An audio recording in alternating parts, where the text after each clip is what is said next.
Olá pessoal, aqui é a professora Michele, disciplina de Bioquímica. Vamos dar continuidade à nossa matéria, que é a respiração celular. Falamos já da glicólise, tá? E vimos que no processo de oxidação da glicose, que é a glicólise, nós temos como resultado aí a produção de 2 piruvatos. Como eu disse anteriormente, o piruvato ele não consegue entrar dentro da mitocôndria, então precisa passar por uma transformação. Essa molécula perde o CO2 e proporciona a entrada de uma coenzima A. Quando a coenzima se liga a essa estrutura, forma o acetilcoenzima A, como vocês estão vendo aí. A partir desse momento, ocorre diversas reações de oxidação, que nós vamos falar de cada uma delas a seguir. Começando, então, por essa reação que eu acabei de falar, que é uma preparação do piruvato, né? Tá aqui. O piruvato vai se transformar em acetilcoenzima A. Sai uma molécula de CO2, proporciona a entrada da coenzima A. Com essa saída de CO2, por essa descarboxilação, gera uma energia que faz com que a coenzima A entre e se conecte, se ligue ao piruvato. Quando isso acontece, essa molécula se transforma em acetilcoenzima A. Nessa reação, ocorre a geração de íons H+, e NAD captura esses íons e elétrons e leva para as cristas mitocondriais. A próxima reação, nós temos acetilcoenzima A, que vai se ligar com o oxalacetato, que é uma molécula que fica ali na célula, tá? Ela está livre na célula. Vocês vão entender da onde que ela vem, mais no final da minha explicação. Mas o oxalacetato está livre e ele vai se ligar com essa estrutura, com a acetilcoenzima A. Só que para essa ligação acontecer, precisa sair essa coenzima A. Então, nesse momento, a coenzima A sai, proporciona a energia necessária para que essa estrutura se ligue ao oxalacetato. Com isso, forma o citrato. Tá? Então, perceba que o oxalacetato é uma molécula que tem 4 carbonos, que se une a uma outra molécula que tem 2, tendo, então, 6 carbonos nessa estrutura do citrato, ok? A próxima reação é o citrato se transformando em aconitato. Então, nessa reação, nós temos que a água, ela é removida, tá? Quando a água sai, gera o aconitrato. A molécula de água sai, essa estrutura se transforma em aconitrato. Em seguida, essa molécula de água entra e essa estrutura se transforma em isocitrato. Olha só, por que vocês devem estar se perguntando por que isso acontece? Por que sai uma molécula de água e depois entra uma molécula de água e ao invés de se transformar em citrato, novamente, torna-se uma outra molécula? Simplesmente, gente, essa reação ela só aconteceu para que esse OH mudasse de lugar. Perceba que o OH, ele está aqui no carbono 3, do lado direito, e com essa modificação, esse OH, ele muda de lugar, tá? Porque depois que entra água pela segunda vez, esse OH, ele passa para o carbono 4, do lado esquerdo, ok? Então, essa modificação é necessária para as seguintes reações, tá? É uma reação estratégica, tá? Isso vai proporcionar a maior extração de íons H+ e de elétrons futuramente, ok? Essa é a melhor estratégia. Nessa reação, nós temos o isocitrato se convertendo em alfa-cetoglutarato. Como que isso vai acontecer?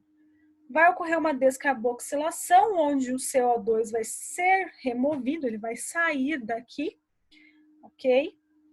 Nessa saída, ocorre também os íons H+, né, os hidrogênios saem daqui, NAD leva esses hidrogênios lá para as cristas mitocondriais, tá? E forma o alfa-cetoglutarato. Em seguida, o alfa-cetoglutarato vai se transformar em succinilcoenzima A. Como que isso vai acontecer? Vai sair novamente uma molécula de CO2, como vocês estão vendo aqui debaixo, e essa saída gera uma energia que proporciona a entrada de uma coenzima A, como vocês estão vendo aqui, ok? A seguir, nós temos o succinil coenzima A, que vai se transformar em succinato.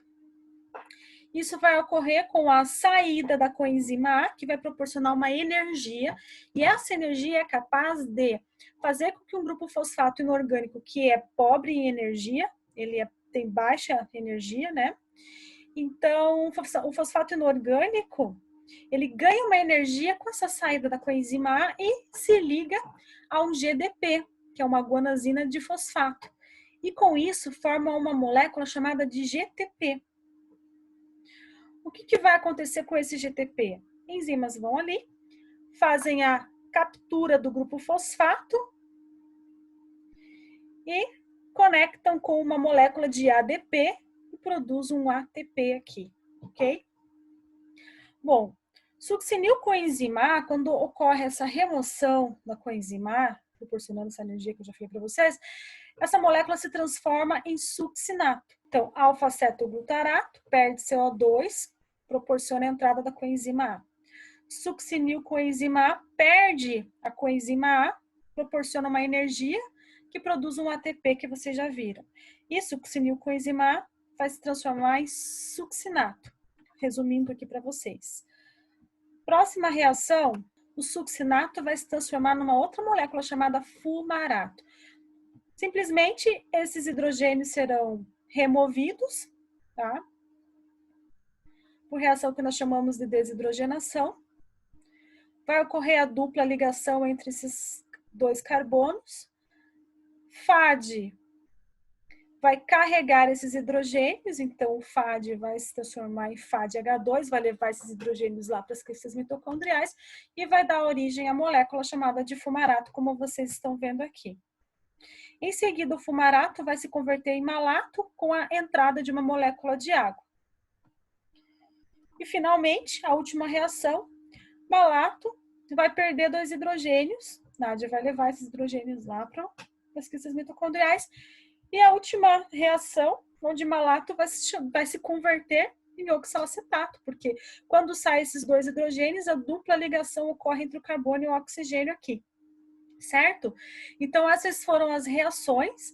Lembra que eu falei para vocês que precisam entender de onde que surgiu esse oxalacetato? Surgiu daqui. O oxalacetato novamente se liga a uma molécula de acetilcoenzima A e todo o ciclo começa novamente. Lembrando que, no caso de uma glicose, vai ocorrer 2 ciclos de Krebs, cada ciclo para cada piruvato que vai ser utilizado, certo, gente? Então, o ciclo de Krebs é isso aí, são essas reações que acontecem. Quem que vai fazer essa remoção desse grupo fosfato? Quem que vai fazer a remoção desses íons H+? São enzimas específicas que fazem isso, como já mostrei anteriormente na aula de glicólise, tá? Então, é isso. Agora, nós vamos entender um pouquinho, tá? O que é o NAD/FAD. Então, veja, como eu havia dito anteriormente para vocês, o processo de oxidação são várias reações que acontecem, né, com um objetivo. Qual que é o objetivo da oxidação aqui? É remover íons H+, e elétrons que são energéticos, que serão utilizados lá nas cristas mitocondriais. Quem faz essa remoção é o NAD e o FAD. NAD e FAD, eles funcionam como carrinhos, né, uns receptores, vamos dizer assim, de íons H+, e de elétrons. Eles vão carregar, são carreadores, né? Então, eles vão levar esses íons H+, esses elétrons lá para as cristas mitocondriais, tá? Então, NAD vem de nicotinamida, adenina de nucleotídeo, e FAD vem de flavina, adenina de nucleotídeo. Essa é a função de NAD e FAD na respiração celular. Tá? Então, desidrogenação é a reação onde ocorre a remoção de hidrogênio, tá? E descarboxilação, onde ocorre a extração de CO2. Certo, gente? Então, foi isso que aconteceu aqui. Agora, nós vamos para a última etapa da respiração celular, que é a cadeia respiratória. Essa etapa é muito importante, porque é aqui onde vai ocorrer a maior quantidade de ATP, se vocês já vão entender o porquê. Esse processo é extremamente aeróbico, tá? Então, veja.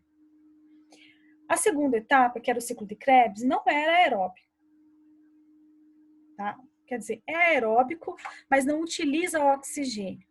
Mas se não tivesse oxigênio, não ocorreria o ciclo de Krebs. Tá? E de onde que vem esse oxigênio? Da nossa respiração.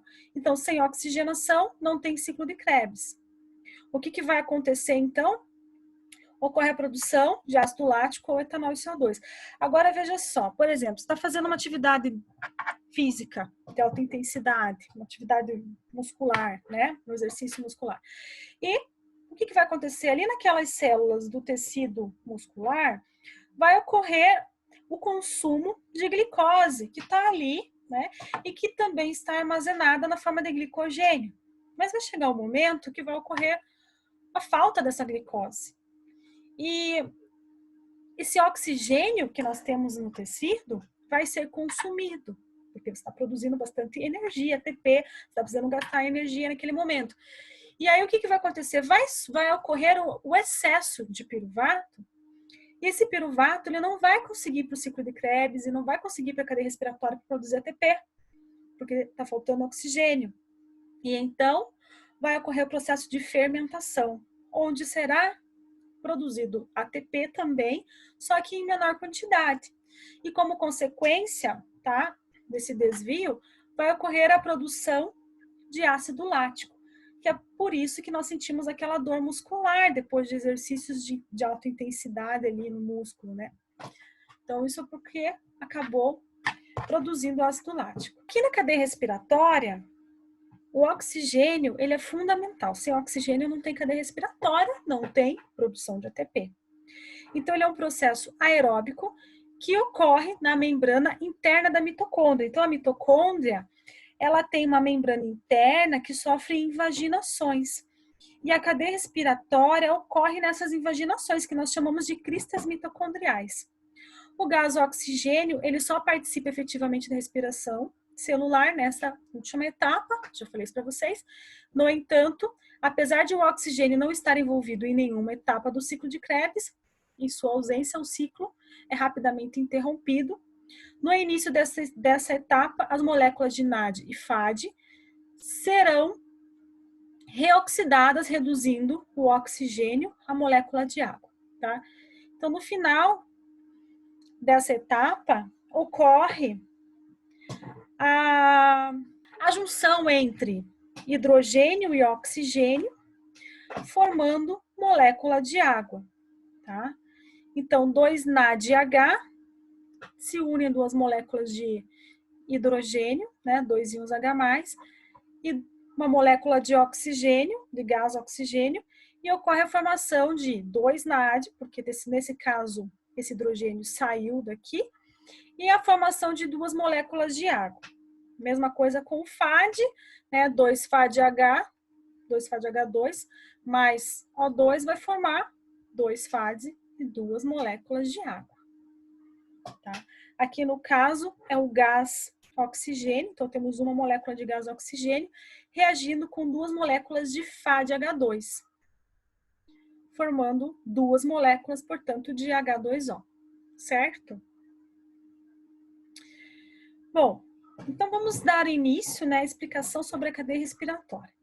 Lembrando então de novo, essa etapa ocorre dentro da mitocôndria, nas cristas mitocondriais, tá? Que são essas invaginações que vocês estão vendo aqui. A matriz mitocondrial é essa parte de cá, e as cristas mitocondriais é essa região aqui. Vamos ampliar essa parte para a gente entender um pouco melhor o que acontece. Glicose, sofre processo de glicólise aqui no citoplasma, entra para dentro da organela, tá? Então, nós temos aqui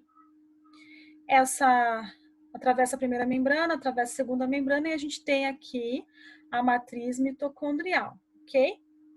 Aqui nas cristas mitocondriais vai ocorrer a terceira etapa, que é a cadeia respiratória. Aqui nós temos várias proteínas de membrana que são fundamentais, que nós vamos chamar de complexo, tá? E elas atuam aqui justamente para fazer com que ocorra essa síntese de ATP. E vocês já vão entender como tudo isso vai acontecer, tá? Então, acompanhem comigo aqui nesse slide. Então, o que nós temos aqui? É como se eu tivesse pego essa parte aqui e ampliado para a gente poder visualizar melhor em detalhes, tá? Então, perceba que nós temos as cristas mitocondriais e nós temos aqui duas camadas de membrana.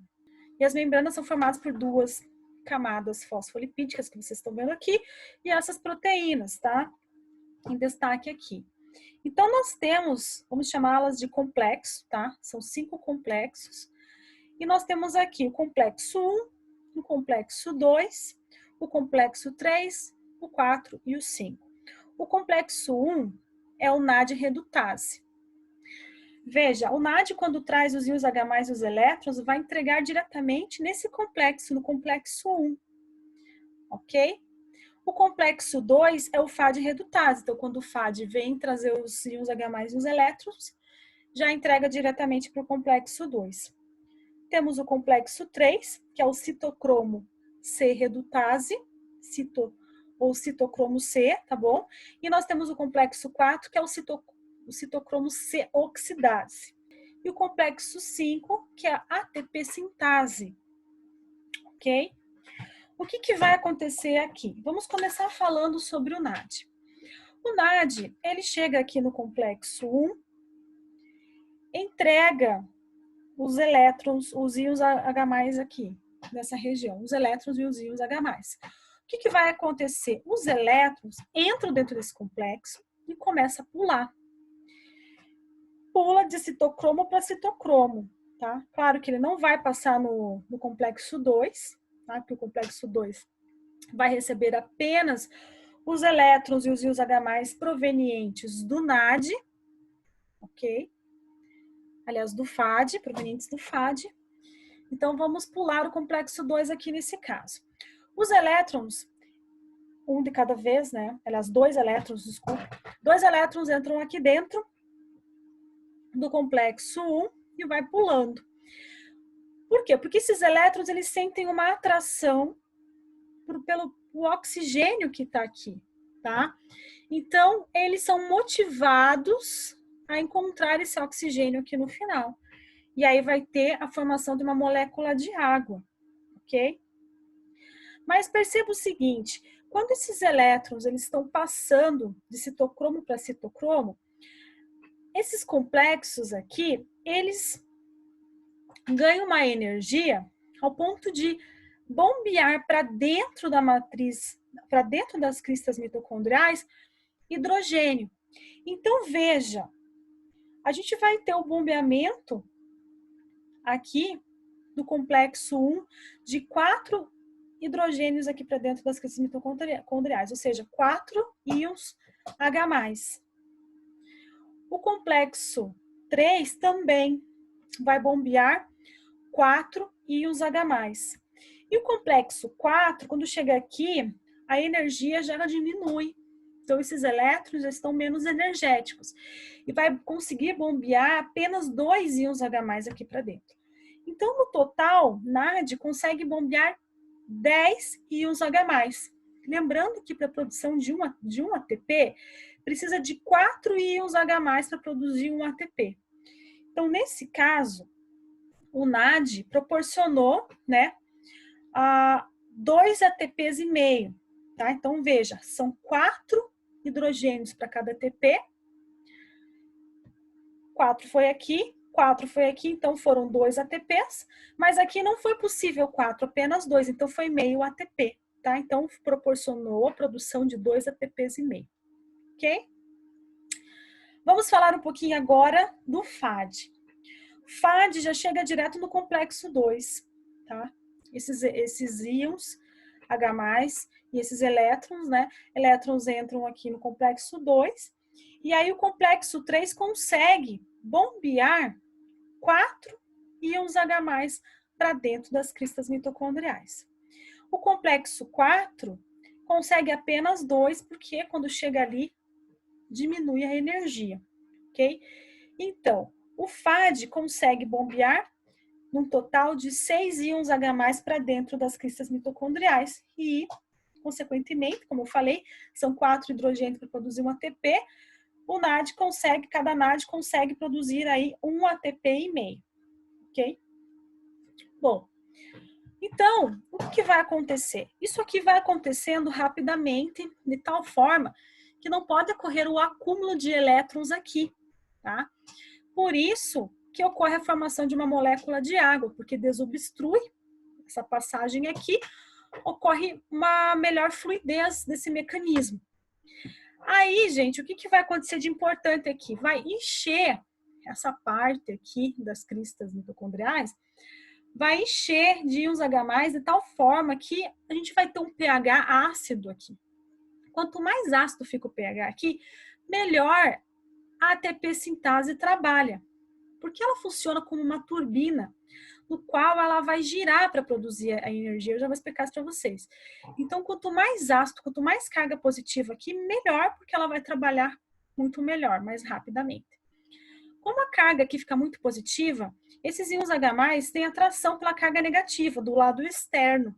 E essa atração faz com que ocorra uma força, vamos dizer assim, para esses hidrogênios buscarem a saída daqui. Eles não conseguem sair para onde eles entraram, tá? O único local onde eles conseguem sair é pela ATP sintase. Então, quando esse local está muito cheio e muita carga positiva aqui, a atração com esses elétrons, com essa carga negativa que tem aqui fora, é muito intensa, esses hidrogênios eles saem daqui de dentro passando, tá, pela ATP sintase. E aí ocorre o movimento dessa turbina, de tal forma que esse movimento gera uma energia capaz de unir uma molécula de adenosina difosfato a uma molécula de fosfato inorgânico, que fica energético e, consequentemente, nós temos a formação de ATPs, ok? Basicamente é isso que acontece na terceira etapa, ok? Agora vamos entender um pouquinho a questão do saldo energético, tá? Então, na glicólise, produziu 2 NAD, nenhum FAD e 2 moléculas de ATP, como vocês viram lá. Então, um total de 2 ATPs aqui. Isso aqui é a quantidade de NAD, tá? Então, 2 NADs, nenhum FAD, 2 ATPs, um total de 2 ATPs. No ciclo de Krebs, produziu 8 NADs, 2 FADs, 2 ATPs, um total de 2 ATPs. E na cadeia respiratória, pessoal, nós temos lá 10 NADs vezes 2,5, porque a gente tem um NAD, produz 2,5 ATPs, como eu já expliquei para vocês. Se aqui nós temos já 10 NADs, então 10 vezes 2,5, temos um total de 25 ATPs. FAD, né? Então nós temos 2 FADs aqui. Então, 2 FADs vezes 1,5, nós temos 3 ATPs na cadeia respiratória, ok? E ATP produzido, então, foi 4, como a gente viu aqui, tá? Mais esses 28 ATPs foram produzidos aqui na cadeia respiratória, num total, então, de 32 ATPs, tá? Então, basicamente, a questão de saldo energética é essa. Então, perceba que uma molécula de glicose proporcionou a obtenção de 32 ATPs. Então, isso acontece o tempo todo dentro das nossas células, porque, como eu falei para vocês, a energia que nós gastamos para tudo que a gente faz dentro do nosso organismo, coisas que nós não conseguimos ver nessas reações bioquímicas que acontecem, a síntese de moléculas, a quebra de moléculas, ou seja, o anabolismo, o catabolismo, os nossos movimentos, né? Tudo que nós fazemos que gasta energia, essa energia vem do ATP. Então, cada molécula da glicose proporciona 32 ATPs, em média, tá? Então, o que eu tinha para falar é isso para vocês. Espero que vocês tenham entendido. Estou à disposição para qualquer dúvida. Um abraço para vocês.